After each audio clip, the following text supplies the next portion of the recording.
আমার জীবনের শেষ দিন পর্যন্ত আমি আপনাদের সেবা করতে চাই। আমাকে সুযোগ করে দিবেন। উন্নয়নের মার্কা, জিতে যাওয়া মার্কা। আপনাদের ভালোবাসাটা আপনারা আমাকে উদ্দেশ্য করে আল্লাহর উপরে দিয়ে দেন। আপনারা শুধু আল্লাহর কাছে দোয়া করেন, আল্লাহ পাক রব্বুল আলামিন যেন আপনাদের সেবা করার তৌফিক দান করে আমাকে। যে আমি আমার আল্লাহর কাছে যদি সারা দিন, সারা রাত, সারা বছর, সারা মাস, সারা জিন্দেগি সিজদায় পড়ে থাকি, উনি আমাকে যা যা দিয়েছেন আর শেষ করা যাবে না, কখনোই শেষ করা যাবে না।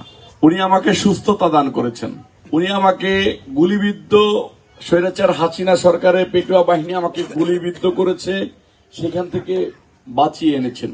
আমাকে অমানবিক নির্যাতন করা হয়েছে রিমান্ডে, সেখান থেকে আল্লাহ পাক রব্বুল আলামিন আমাকে বাঁচিয়ে এনেছেন এবং সুস্থ সবল রেখেছেন।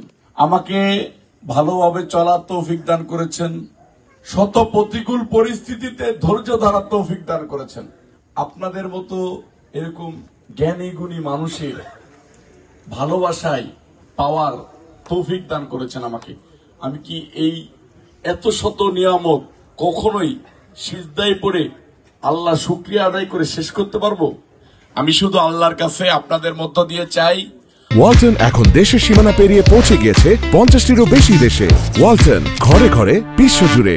আল্লাহ পাক রব্বুল আলামিন যেন আপনাদের সেবা করার তৌফিক দান করে আমাকে। আমার জীবনের শেষ দিন পর্যন্ত আমি আপনাদের সেবা করতে চাই। আমাকে সুযোগ করে দিবেন। আমি শুধু এতটুকু চাই। আচ্ছা, আপনারা একটা জিনিস বলেন তো, এই 9 নম্বর ওয়ার্ডের থেকে আমার দ্বারাই কেউ চিকিৎসা সেবা পেয়েছেন?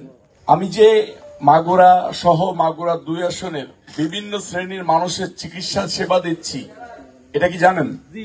কে কে জানেন বলেন তো?